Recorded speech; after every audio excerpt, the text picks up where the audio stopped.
And welcome back to story time for year 4 with Varjak. I will be reading chapter 5 for you. The temperature seemed to drop. Varjak shivered. I don't like this, whispered the elder Paw. I don't like it one bit. The gentleman pointed at them across the garden. He crouched down to touch the collars on the black cat's necks and whispered something into their ears. Then he turned and went back inside, leaving Varjak and the elder Paw alone with his cats. Varjak's fur brushed out with fear as the cats came slowly, deliberately across the grass towards them. There was something so strange, so menacing about the way they moved. Who are you? Called Elder Paw.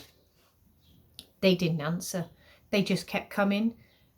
Varjak and his grandfather backed away, but there wasn't far to go.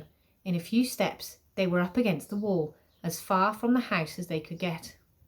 Varjak's pulse was racing. He remembered how the gentleman's cats had pushed him aside so easily.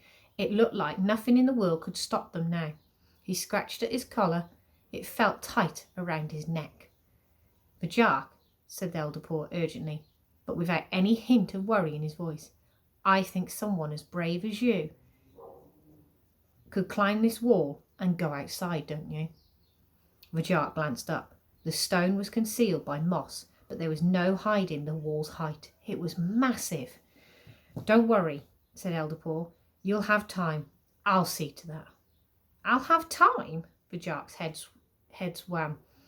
What was the Elder Paw saying? That he should go outside on his own? But can't we both go? No, we can't. Only one of us can get out. I'll keep them busy. You must go outside and find a dog. You're not going to fight them, are you?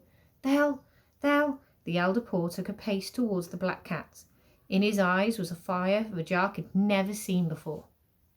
Go, bring back this thing that even men are scared of, and keep the way alive, Varjak Paw. The cats had stopped. They were looking at Elder Paw as if they were waiting for him. The elder Paw growled at them. Varjak's head hurt. He was being torn apart by 1,000 different feelings. The elder Paw strode forward to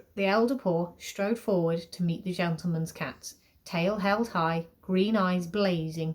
Go, Varjak, before it's too late. Don't look back. This is the only way. He looked fierce and magnificent. The tired old cat of the council was gone. Now he was a son of Jalal, facing his enemy, proud and powerful, a Mesopotamian blue. Go! He yelled, and hurled himself at the black cats. They nodded as he came, as if it was all too easy. The elder Paw ran straight at them, but then he seemed to shimmer for a moment and went through the gap between them and came out the other side. The two black cats span around. Elder Paw was just out of their reach. They glanced at each other and went after him. Varjak's heart was thumping in his throat. His grandfather was leading them away through the trees back towards the house.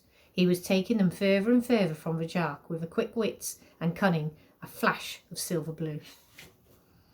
The black cats were faster. They moved together perfectly. Each one looked sleek and lethal. How could the elder Paw fight two together? Already he was slowing down, still proud, but old and short of breath, and the black cats were closing in, one on each side. They'd catch him soon. Even if they didn't, what could he do against a gentleman 10 times his size? What could any cat do, or even a whole family? The elder Paw was right. The only chance was to find a dog. His grandfather was doing what he had to. Now it was all up to Varjak. His mind on fire, Varjak tore his eyes from the garden and turned to the wall. It separated the world he knew from the world outside. No paw had been over the wall since Jahal himself came from Mesopotamia, but it was the only way out. He took a deep breath, coiled his body tight, one last glance over his shoulder. No!